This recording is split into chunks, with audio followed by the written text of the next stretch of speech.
Hey guys, what's up? This is Hard Talk Radio. Um, I wanted to do this story. Not really a story, but I just started watching the Dirty John, the Bettsy Broderick story, and it showed a lot what happened, and I'll tell you about it. Basically, this was the 1980s, and women didn't really have any rights. And there's a story of a woman who, helped her husband, who came from nothing, to be somebody, put him to two Ivy League schools. He decides to cheat on her, berate her, and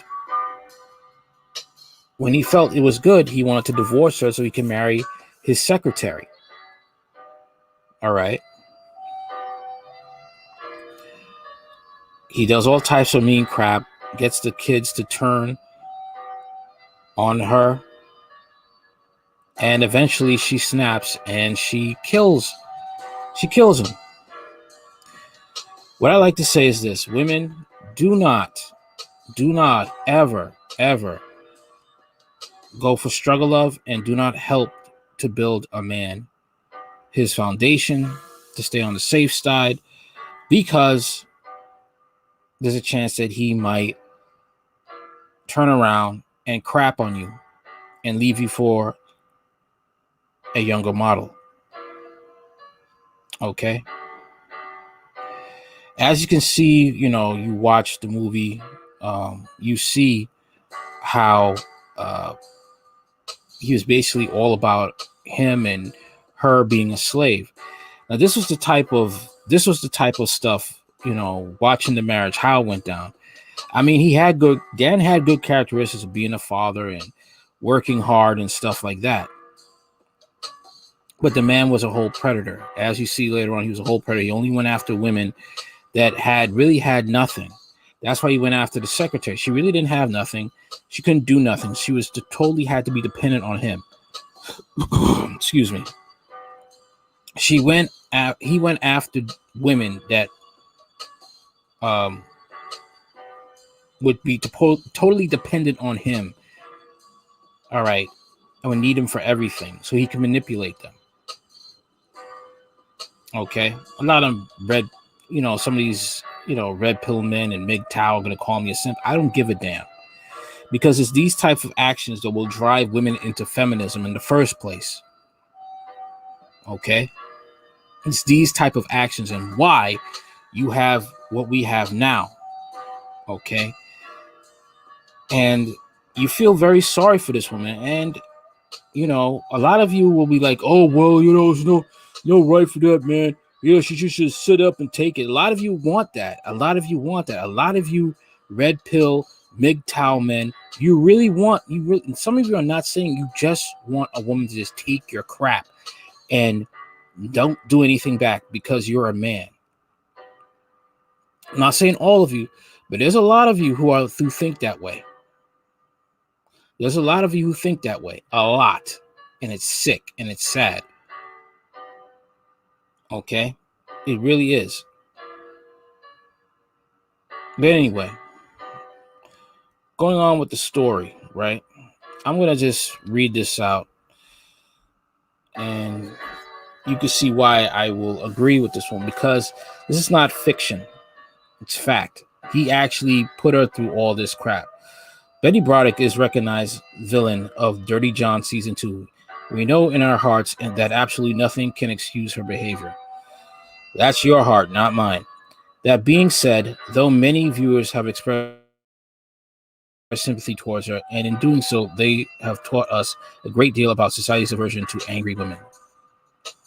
In the 5th episode of Dirty John, the Bettsy Broderick story, a court-appointed therapist tries to guide an increasingly agitated Betty Broderick, Amanda P., towards seeking custody of her kids during her property settlement trial following her divorce from Daniel Broderick, Christian Slater. Custody of the children, her lawyer believes, will help them push for a bigger settlement. For a moment, Betty softens at the thought of her kids, but she immediately snaps out of it and leaves. Before leaving, she tells the therapist, "You make me not want to be angry, but if I am not angry, I'm not going to make it." It's a scene that injects a great deal of complexity to Betty Broderick's character in the second installment, Netflix's Dirty John anthology. Until that point, she had been the supportive wife who stands by her man every decision, and later the scorned wife who starts to unravel as her marriage falls apart. And you can see, her marriage falls apart. She's helped this dude. How many of you remember Waiting to Exhale? How many of you remember that movie? Okay, Angela Bassett's character helped her man get to where he is, only for him to cheat on her with a white secretary. Okay, you already have black racial issues, and now you're gonna go cheat on her with someone of a different ethnic group. It's just adds salt to the wound, and that's why she ended up taking his clothes, and burning it in his car. All right, this man had, Dan Broderick had her he was gaslighting her for a long period of time, having her think that he wasn't cheating when he actually was cheating. Made her seem crazy when she wasn't crazy. Her instincts were right. Okay, and I don't feel sorry for Dan. I don't feel sorry for him, because she helped him. Not many women would have put up with that, especially in 2021. Oh no, but he decides to do in 1980s. He could do this because women didn't have any rights. Okay, it's men like this that now we have these female monsters that we're dealing with now. It is at this moment, though, the rage becomes her power, and indulging this rage a survival strategy. This is what she had. Nobody was on her side. Nobody. Her father wasn't on her side. Mother wasn't on her side. It's just a bunch of ditzy, idiotic people that just felt she must have been doing something wrong. Never to look at both sides of the story and see what's really going on. I have a daughter, so I take this personal. I really do. I take this personal. I have a dog in this fight. The hell with you people who call me a simp. The hell with you MGTOW red pill people who can't see both sides of the spectrum. That maybe the man is wrong in certain situations. Maybe the man is wrong. Maybe the man pushed the woman to the edge where, he had to take a dirt nap. Maybe the man played with her head. Maybe the man gaslighted her. Maybe the man used her as a tool to get success, and then only to go and dump her and cheat on her with a younger model, forgetting the kids. Come on. Sometimes it's us, men. Sometimes it's just us who mess up and cause these women to go batshit crazy and want to kill us. Can we at least be honest? Can we at least be honest with that? The second season of Dirty John is based on the true story of Betty and Dan Broderick, whose contentious 5-year divorce and its horrific aftermath made headlines in the U.S. in the 1980s. On 11th of December 1991, the 44-year-old Bettsy was found guilty on 2 counts of second-degree murder for killing her husband, Dan, and his wife, Linda Corkina Broderick, Rachel Heller, and sentenced to a minimum of 32 years in prison. The series focused on the chain of events that led up to the fateful evening. Series creator Alexandra Cunningham tells a true crime story with a difference, shining light on how years of emotional abuse and manipulation can shape someone's behavior to the point where they eventually snap. And that's what happened. It happens to both men and women. Okay, and instead of having this self-righteous attitude, thinking, "Oh well, man, there's no excuse for that." You're not in those situations. I don't condone it, but you know what? I can understand. I can definitely understand what would push somebody to that point. Okay, like I said, there was a man who was married, right? He wanted to move from Africa to Canada. To do that, he had to get a DNA test for all his kids. Did that. All 5 kids turned out not to be his. Man went ballistic, and let's just say his wife needs fake teeth to put in her mouth. I don't condone it, but I understand that. All 5 kids that he has raised are not his. She was playing him for a fool the whole time. You see, I'm going to be real with you. When we try to play with fire, we're going to get burned. And you don't get to choose how you get burned. We don't control the consequences of our actions. We do not control the consequences of our actions. We make choices. But whatever the consequences are dealt out to us, we don't get a say in that. We don't get to say in that at all. It could be child support. It could be an ass kicking. It could be divorce, or it could be death. You don't get a say in the consequences of your actions. You don't. You play the roll of the dice, and whatever comes out, you have to deal with it.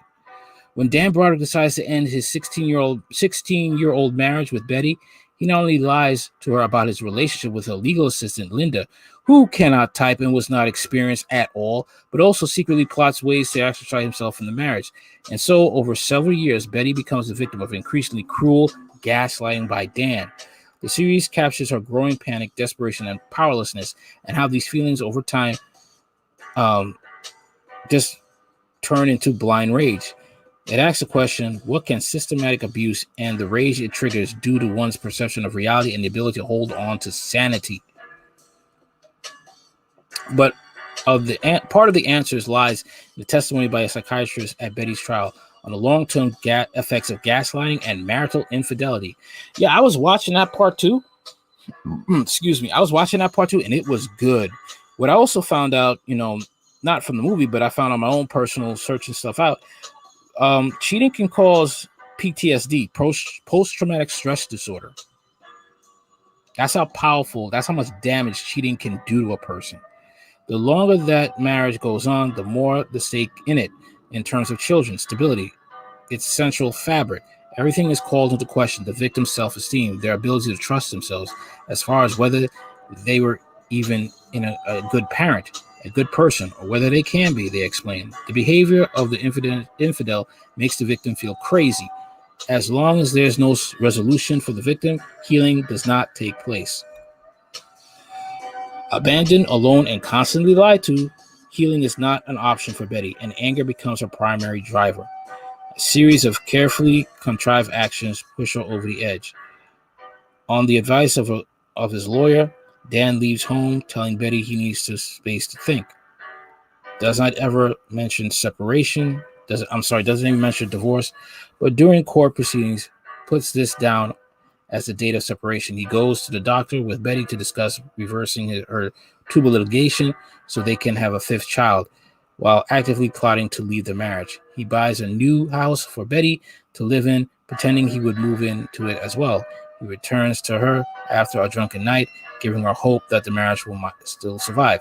So he's planning to leave her, at the same time make her a single mother. You're trying to give false hope, and you're going to, if you watch the movie, you'll see that this woman bent over backwards for this man, bent over backwards, and you find out more. This woman helped him get 2 degrees. 2. And he denies outright any relationship between him and Linda, going so far as to tell her, I can't prove that I'm not doing something wrong.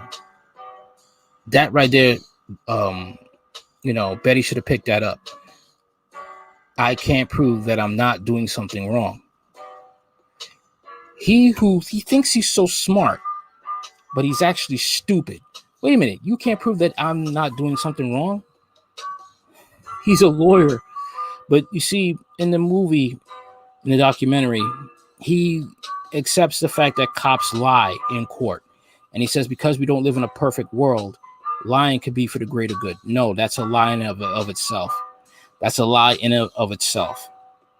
So you can see the mindset, what it is to what some people have to take on to be a lawyer. What basically you have to sell your soul to the devil. You basically have to be on his team in order to function, depending on what type of lawyer you want to be. If you want to be a cruel, soulless lawyer, you have to basically sell your soul to Satan. You basically have to have no morals, no real rule of conduct. You have to silence your conscience. I remember it was once said that if the 10 Commandments was ever put into the courtroom, it would be one hostile courtroom, because you'd be forced to tell the truth, no matter what. It is at this point that Betty starts to unravel. Her anger is not a redeeming quality, and neither can it be used to justify her actions. But there's a lot to unpack in how she arrived at this pent-up anger and why it drives Betty to do what she does.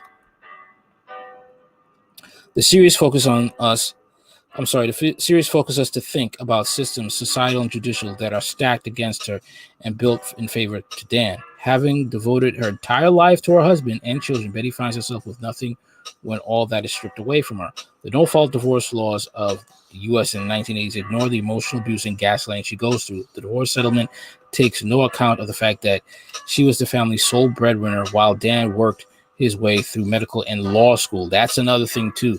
Sure, her methods of retaliation are indefensible. She breaks restraining orders, steals the house keys, vandalizes Dan's new home, and at one point drives her car into his front door. But neither is Dan's relentless gaslighting. And that's the problem. I'm sorry, but the reason why Betty is doing this is because of his actions. Okay? His actions is provoking her to be this way. And a lot of people don't give a damn. They know what they're doing is wrong, but they don't care. They want the right to do what they want to do. But if you hold them accountable, they play victim. You got people like Dan like that. You have people like Dan. And unfortunately, there's no reasoning with these people because they think because they have a law degree, or they think because, in some cases, a female, they think because they have ovaries and because we live in a gynocentric society, they're untouchable. And they can act as toxic as they want to until something really bad happens to them. And unfortunately, even then, they will still be rebellious and not humble themselves and think, well, maybe I am the problem. Maybe I'm the reason why people are harming me. Maybe I shouldn't do this anymore. However, in court proceedings and outside it is Betty who is routinely portrayed as an angry, crazy, and hysterical and penalized for it, while he gets away with a divorce settlement that favors him. It doesn't matter that Dan knew exactly what he was doing when he left the house at the beginning of his affair, or that he continued to manipulate Betty. You see, the reason why he gets away with it is because most of these lawyers are doing it. Most of these lawyers are having affairs, and they know they could get away with it because they are lawyers, high-paying lawyers. Because in the documentary, you see that Betty is counseling a friend who's going through a divorce, and the fact that her husband's remarried and he's a lawyer, he's Dan's friend, and she's scared that she's about to face the same thing her friend is going through with Dan. And sadly, it ends up happening. It doesn't matter that he straightened up, denies that Betty ever contributed anything monetarily to their marriage. It is Betty who is routinely chastised by the judge for bringing up Dan's gaslighting. They're all in it. They all cheat. That's the thing. This is what was going on in the 80s. A lot of these lawyers knew the law better than the women, so they had the power to break their wives. They didn't care. They could, if they didn't like their marriage, they could easily divorce. They knew the laws. This is sad. This is what was going on. It had to be that way. None of them were checking Dan for what he was doing wrong. They're all in on it. What man would not be angry at being treated like this? Betty writes in her journal, as Dan docks her alimony check every time she retaliates in a way he deems inappropriate. And that I've listened to the real life voice of Dan. He was doing this as it was portrayed in the movie. Or abruptly changes his mind when the court grants her custody of the kids for Easter weekend. But women are not allowed to be angry because men write the rules. The men write the rules, and the rules are you are allowed to defend yourself if you're a man. But if you're a woman, you're supposed to go into the corner and cry and take pills and kill yourself. And this is what Betty refused to do. She refused to give up and cry quietly in the corner. Instead, she chooses anger as a way to make it through a system that is rigged against her from the start. The legitimate decision to fight back earns her a considerable vitriol. The anger may be justified to response to abusive behavior is largely ignored. Again, this does not justify her action. I'm sorry, but I'm on Betty's side. I got a daughter, and like I said, I got a dog in this fight. Indeed, during the murder trial, she receives the kind of empathy that is unlikely to be reserved for women who are not white, relatively affluent suburban housewives. Good point. Good point. Good point. And I'll say this too. You push a man to that point, like I just told you about the dude from Africa who's trying to bring his wife and kids over there, only to find out through DNA testing that none of the 5 kids are his. He flipped out. I can't knock the dude for that. I can't, because you have people in this world that think they could do these things for whatever reason, and there's no consequences. But that still does not explain why her anger is punishable, whereas Dan's abuse is not, or why it makes her demands less legitimate. In her book, Rage Becomes Her, The Power of a Woman's Anger, Sorna Chamley explains our aversion towards accepting the validity of women's anger. When a woman shows anger in institutional, political, and professional settings, she utterly violates gender norms, says calmly. She is met with aversion perceived as more hostile, irritable, less competent, and unlikable. Every time Betty lashes out, she is held in contempt for what is considered a disastrous and improper display of anger. Her anger is not seen as legitimate response to Dan's abuse and manipulation, but something that is deserving of society's collective ear and penalized accordingly. I feel bad for this woman. I really do. I really do. I feel bad for this woman because she did everything she was supposed to do as a wife, and Dan crapped on it. Dan crapped on it. And look what happened. I don't feel sorry for Dan.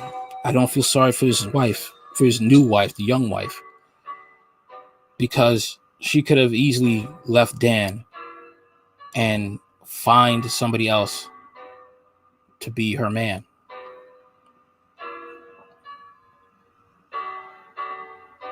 Okay. She was selfish. She wanted a husband. She wanted a husband. In those days in the 80s, women didn't really have that much rights. And her parents were probably pressuring her. She's probably late in her late or mid 20s to get married and find a man. And she was desperate. And she just wanted that title, but she didn't want to earn it in a right way. And instead of taking a man from a woman's husband, it has cost her life.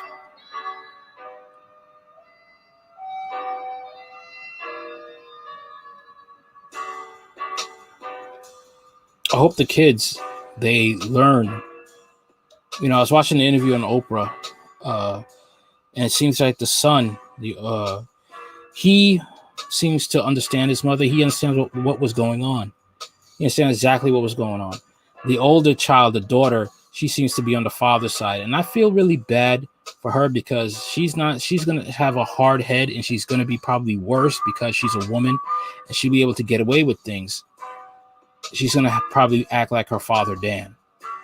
But the young one, the brother, he's probably going to have more empathy and have more sense of self-awareness. And let's say he does have a woman by his side, he knows to treat her with respect. And if she's going to help him build his future, he won't act like his father.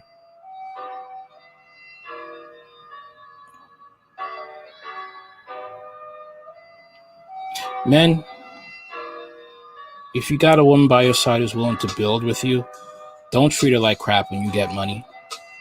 Please remember those good times. Please remember those good times. And that's another thing. Dan didn't want people to know that he grew up, that he had to be poor and struggle. Little do you know, that would have been his strength. That would have been his ability to not only humble himself, but actually to be more relatable. And possibly, who knows, he could have been a good lawyer, probably helping out people who actually needed the help. Okay? But he said he didn't want people to know him.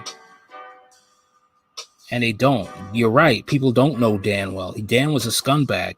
He was all for himself. He didn't care about his family. I believe every word that Bettsy says.